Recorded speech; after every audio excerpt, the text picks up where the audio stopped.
What's going on, everyone? And Hello, Nihon. This is the podcast where I myself, Christian, and Clayton, and Ehab. talk about Japan. Yeah, so it's starting to get hot and we're approaching summer vacation. Do you guys have anything planned for the summer vacation? I'm going to go to Okinawa. Oh, that's awesome. Yes, is that I'm your very first time excited. going there? It is my first time going there, and it's my first time going on a vacation since I've moved to Japan. Jeez. It's already been a little more than 2 years, hasn't it, for you? It sure has. Just complete isolation for 2 years, and now you're actually going to some civilization. How does it feel? Exciting, and I'm wondering what's gonna go wrong. You know, I'm pretty sure there's a lot of people who speak English in Okinawa because of, the military base and just, American people being there.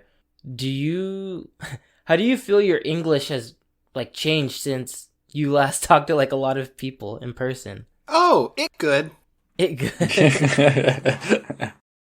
Well, what's interesting is that you're going from all the way from Hokkaido to all the way to Okinawa, and they're basically the end parts of Japan. So that's interesting that your first vacation is going to be across the whole country.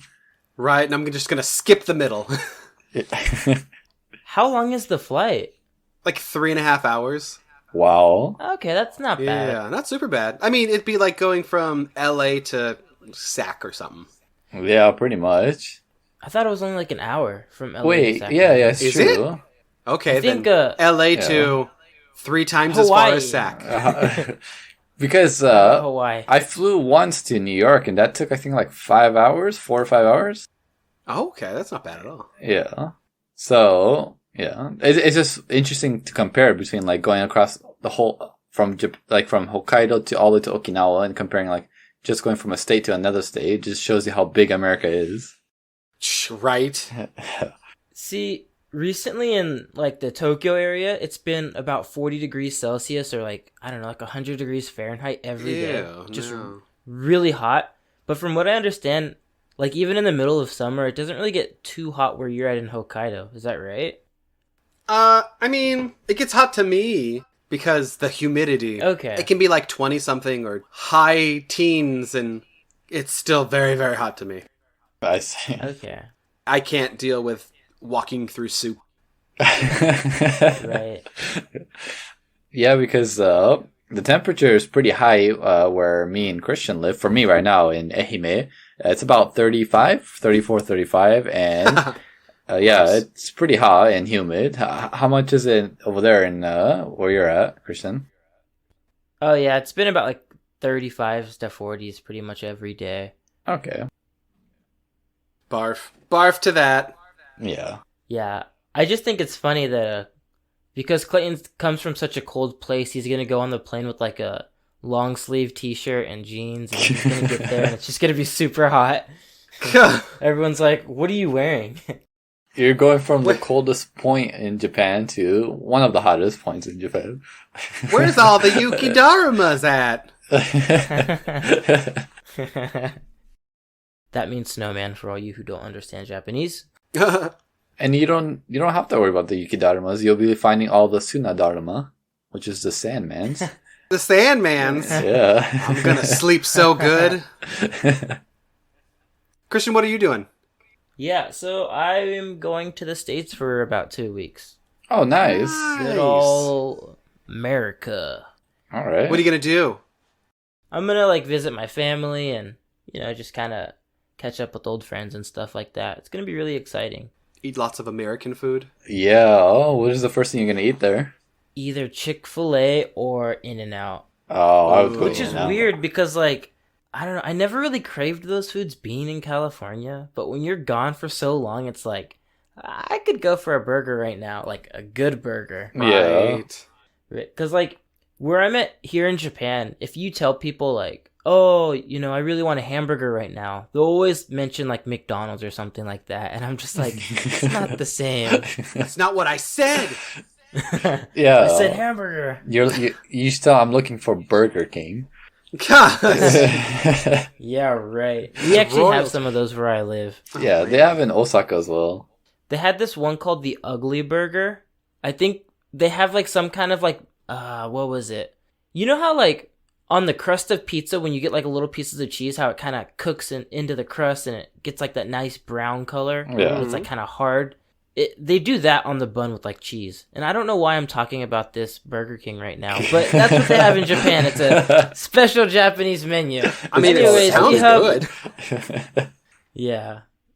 Yeah, what are you doing for the Happy New Year summer day vacation? I'm well, actually, it's interesting because so Clayton, he's going away from Hokkaido, but I'm going to him. So I'm planning on visiting Hokkaido to get away from the heat, and I've never been there before, so I'm pretty excited. What? I didn't know that. When? Yeah. How did Like I'm planning on going towards the end of this month, so when school it goes on vacation. Oh, okay. yeah, so Clayton is clearly a jerk because Iha wanted to go surprise him in Hokkaido, and now here he is leaving after he finds out. Yeah. Oh, No. I knew. I just had to leave. You never know. Maybe I'll stop by Okinawa first, find you there, then head to Hokkaido. You thought you could get away from me. But yeah. When are you going to go in Hokkaido? Okay, yeah, Hokkaido. Well, I want to go to Sapporo, which is the main city there, and I heard there's black watermelons or really dark watermelons there that are only in Hokkaido, which I really want to try. That's super cool. Hold up. Did you say black watermelon? Yeah. I've never heard of that. Like, what is that? So it's basically a specialty in A black Hokkaido. watermelon? It's not exactly black, but it's like really, really dark green to where you see it being black. And supposedly the taste is a little different from regular watermelons. It's like very sweet and it's really good. That's why I want to try it. But it's expensive. All fruit here is expensive. I was gonna say that. Pay $5 for a strawberry. Right. Oh, man. That sounds like such a fun time, though. Yeah, I think we'll all enjoy our summer vacation. Oh, God, yes. Please. Are you going to be near the east side? I'm not 100% sure where I'm going yet in Hokkaido, but I definitely gonna go Sapporo, and I'm thinking about going areas around it. I don't know if you'll be around that time, but I think it'll be awesome if we can meet up. You let me know. You gotta go to Chitose. Chose. Chitose? Chitose. Oh, Chitose. Yeah, Chitose. They got an airport. That's all I know. I don't know what Chitose is. Me neither. But they have an airport. They have an Oh, it's a airport there. place. Okay. Yeah, I think I saw it on the map. Nice. Yeah, but yeah, we're approaching a summer vacation, and schools are, they have like about 2 weeks left, and students are pretty excited because they get like a month off. I was curious because like here, our summer vacation at my elementary school is about to be like 2 weeks, maybe 2 weeks and a half from now. And I was curious, in your locations, how are the schools? Are they getting off around the same time, or is it different? I think most of Japan, they get off at around the same time. It might be like different by a couple days because I only have about 2 more weeks as well. Mm-hmm. How about you, Clayton? Yeah, my vacation starts at the end of July and goes until like mid-August. So 2 weeks off. Okay. Okay. We get more winter time. Our winter vacation's longer because of the horrid snow. Oh, that makes sense. That's smart how they do that. Yeah. But yeah, if I recall, you teach at different schools, right? Because like I currently teach at elementary and junior high. How about you guys? I teach at nursery school, elementary school, junior high school, and then sometimes adults at Eikaiwas. Wow, that's a lot. Uh-huh. How about you, Christian? I used to teach at both elementary and junior high school, but now only junior high school. Okay. That's really cool, though, that you said you teach Eikaiwa as well. How often do you do that? We did it like a week straight last year, and that was because the murder virus hit the town, so the after school program was canceled, but they still wanted to use our hours, so we just video chatted with adults. And it was fun. Yeah, that sounds fun. It's I feel like it's different when you interact with adults compared to students because like you can have more mature conversations. That is true. Yeah. Mm-hmm. But with limited English, it's still hard. Yeah.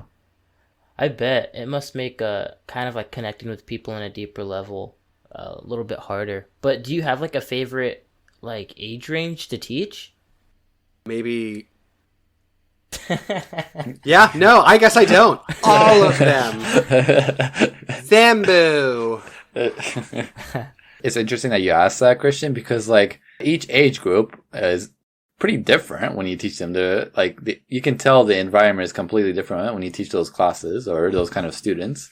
So yeah, I would say I like all of them as well. It's kind of hard to say I like this one specifically, but if I were to choose, I would probably choose elementary. You know, for the reason you just mentioned, that's why I would pick junior high school, because you kind of get the best of both worlds. You have these incoming first year little 7th graders, and they're just like little kids playing around and like doing flips and stuff. And then once they reach the 3rd year, they're pretty much like high schoolers, and they're just, I'm fine, thanks. They get into that email vibe. It's awesome. Yeah. Yeah, basically getting ready for their high school entrance exam. Yeah. Sharoi.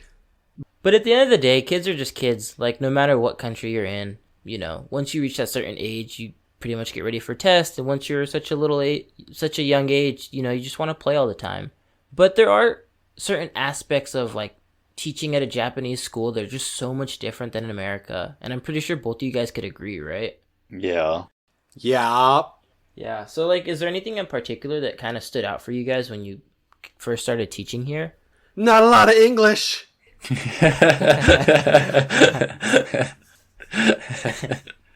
Moves to Japan. Habla español? Okay. But yeah, one of the things that interested me the most while teaching at Japanese schools was the school lunch. I was very intrigued how everyone eats the same food because, you know, in America we have cafeteria or some students will bring their own lunch from home. But in Japan, the food is made and prepared for them and everyone eats the same thing. And even the teachers eat the same food as well. And I find that very fascinating. Yeah, it's really cool. When I get to school at around like 8 in the morning, there's the kitchen on the first floor, and you could see all the chefs preparing the food, and they have just like giant buckets of like potatoes and like fruits and like all kinds of food. But it's amazing that they actually have school chefs prepare a meal for so many people. Yeah. And I also know a lot of people are going to ask, like, what about students with like food allergies or like diet restrictions?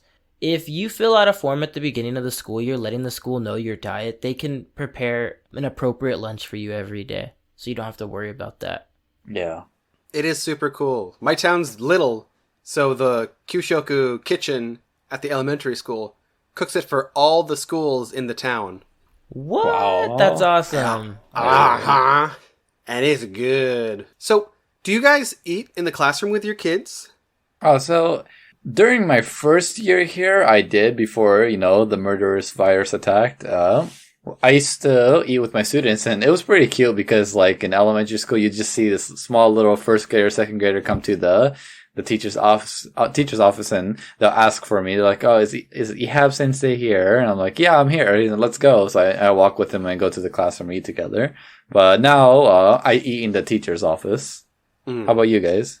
When I worked in an elementary school a year ago, I sometimes did, but for me personally, I would much rather eat in the teacher's office and not in the classroom. There's a couple reasons why. Like, I guess for one, I just like to enjoy my break by myself.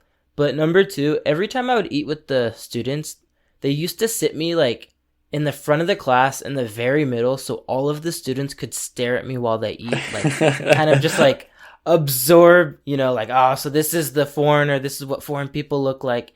And I don't know, I like to not be treated like a class clown or a class dog or whatever you want to call it. Yeah. And it's not like you know, they're trying to like poke fun at me or anything like that. I totally understand that with 98% of the population being Japanese, somebody, I guess, who looks like me might kind of surprise the students a little bit. Yeah. And so they're interested, and that's totally fine. But I just don't want to be that token foreigner who, you know. Makes sense. How about you, Clayton? At the nursery schools, the high school, and the junior high school, I eat with the students. But at the elementary school, there's been so many cases, they just don't. They're like, just sit in the teacher's lounge. Oh, I was like, that's cool. But I really do like eating with the kids because they don't eat a lot of food, and then I get to take leftovers. It's great. all the food for me. All the food. I'm very poor. And that's what I keep telling the kids. I'm thinking of asking like the principal or vice principal if I can bring like some Tupperware because they're just going to dump it and that's such a waste. They do dump a lot of food, unfortunately. They do. And I'm so poor. Yeah, yeah, that's your milk supply right there. There you go. Right? Exactly. Food's expensive. It's always kind of cool, like, if they'll have extra cake or milk or something like that, they'll have to do rock, paper, scissors, and the winner of all gets to, get whatever's left over. Yeah. Did you guys ever join those? Yeah, right. Nah, not for the milk. I joined maybe a couple of them, and I don't think I ever won, but it was pretty fun joining them. They go really crazy if it's like extra cake. Ba, ba, ba, ba, ba, ba. Yeah! It's adorable. Yeah. But yeah, what's interesting as well about Japanese schools is not only the school lunch, is the cleaning. I was also very surprised about how everyone cleans the school together, and it's not a janitor. Like, they don't have a janitor to clean the school, and I found that very fascinating as well. Do you guys participate in the cleaning at your schools? I'm so sorry. My school actually does have a janitor, but that's just because in Tokyo they have like an endless amount of money. But how about at your school, Clayton? We have a handyman, but no janitor. And I used to join. Last year, I would join the cleaning, but now I just sit on the sidelines and say, "Oh, gambare." Distracted. Do your best, guys. I'm tired and my back hurts. Gambare. Leave this old man alone. Do all your work. Stop jumping on me. But it's so good. They do such a good job. They sweep, they vacuum, they mop, they wipe down the stuff. They'll even have like the kids in charge of the lunch thing. So they'll get the lunch, bring it in, and then they'll clean the stuff and then take it back to the kitchen. It's super interesting. Yeah, I know, like, even though we have a janitor, like, my students still clean. I think that's just every school in Japan. I think at the beginning of the year, they're assigned, like, a specific room or a specific duty that, like, they have to clean. Yeah. And then just every day after school, that's what they clean. And to a certain extent, I think that's really good, especially because it's like, if you're in that room all day, I guess the least you can do is make sure that it stays clean. Yeah. Because in America, how people used to stick gum underneath the desk and spitballs, eat in the class, and just all that. Yeah. So, Ehab, do your elementary school kids clean after lunch? Because that's when mine do. So the way they do it here is they eat lunch, then they go out for recess. They go out and play, and then they clean after that, and then classes start. Okay, yeah. And then, Christian, your junior high schoolers clean after school? Yeah, after school. Yeah, ditto with the junior high schoolers and high schoolers. Well, that's fun. I mean, they don't get any recess, so. Yeah. I think junior highs all over Japan are like that. Like, they're after classes, while elementary's after lunch, usually. Like, after lunch or after recess. After school ends, but before clubs start. Yeah. Nice. I have a question about your guys' school. What's up? Do you guys have uniforms at your school? At my high school and junior high school, there's uniforms, but at the elementary school, no. Okay. How strict are they at the junior high school? I've literally seen them slap a kid for... No. You can... I mean, none of the kids don't not wear their uniforms, if that makes sense. Okay, I guess that question was kind of worded a little weirdly, but, like, for example, at my school, all of my students have a uniform that they wear outside of school. But the second they get in the building, they're allowed to change into, like, what do they call it? Like those little sportswear, I guess Jerseys. You call it? A tracksuit or whatever you want to call it. I forget what they're called. So that's why I asked, like, because my school could be a little bit loose when they're actually at school. But then when they go home, they have to put their uniform back on. Oh, ditto. It is a small town, so a lot of them just walk, but you can wear your jersey to school. Okay. Yeah. Yeah. Ehab, what about the elementary school kids? So my elementary that I go to now, there's no uniform, so you can wear whatever clothes you want.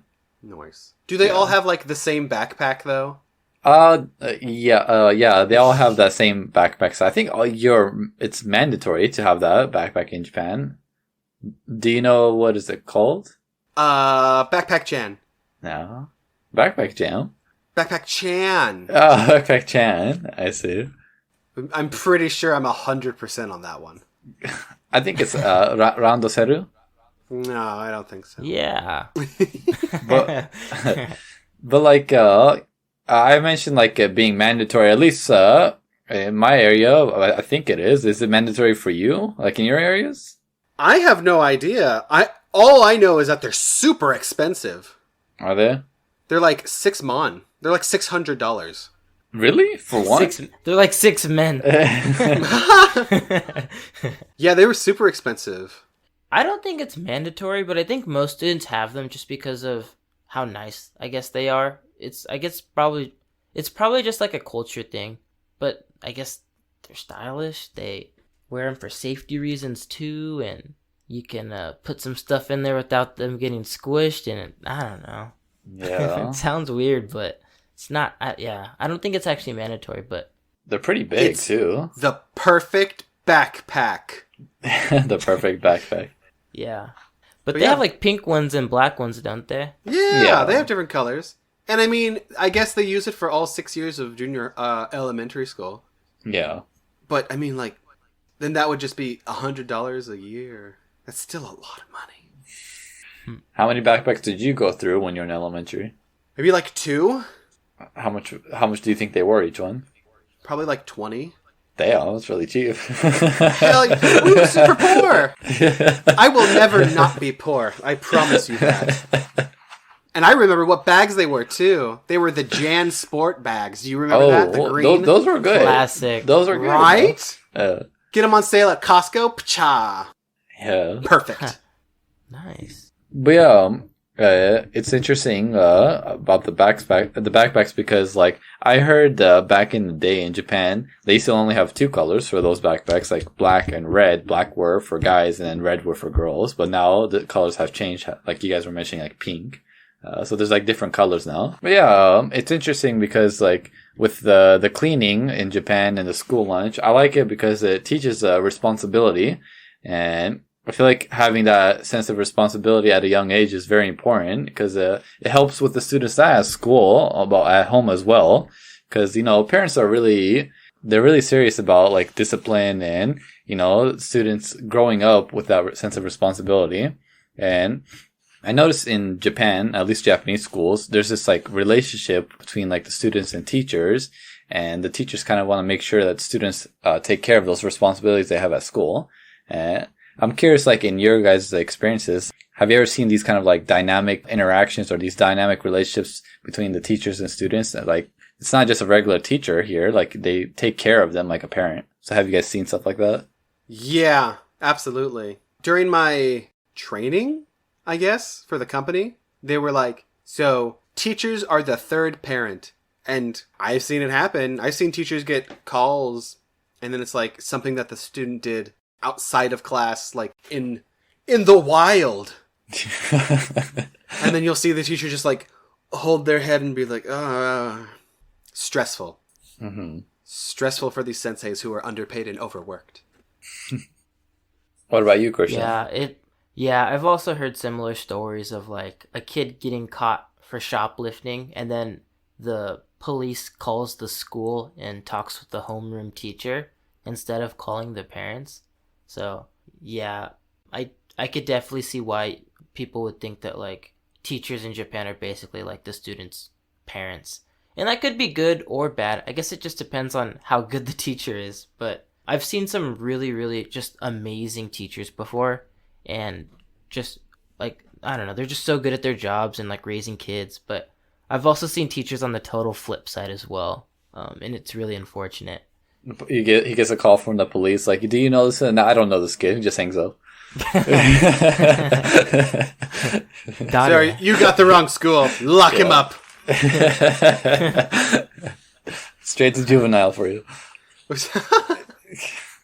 But yeah, like even like when the students go home, the classroom's teacher escorts them, not all the way to their house, but like to a certain point where he can ensure that they're safe. And then the students, they branch off to their own homes. But I find that really neat that the teacher kind of like takes care of them, like around the school at least. And it's not just you come to school, I teach you, it's done. Like there's actually a more of a relationship between the student and teachers. And that's something that's really nice in Japan. Yeah. I don't think I got that in elementary school. Like, I definitely got the, okay, and class is over, get out of here. Yeah. What about you guys? Yeah, I think, what was I gonna say? Yeah, especially because students spend so much time with their teacher. More time than they spend with their actual parents, which is just crazy.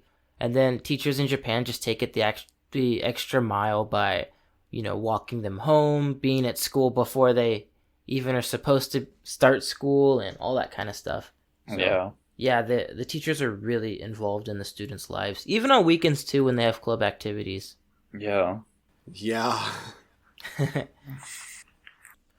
All right, well, that's all the time we have for today. Is there anything you want to say to the listeners, Clayton? Sure is. Thank you guys for listening. If you want to, you can follow us on all social media at Hello Nihon Pod. If you like this episode, please feel free to follow us. And give us a rating if you're inclined to. 5 stars would be great. 5 stars would be even better. But until next time, Bye. Cool.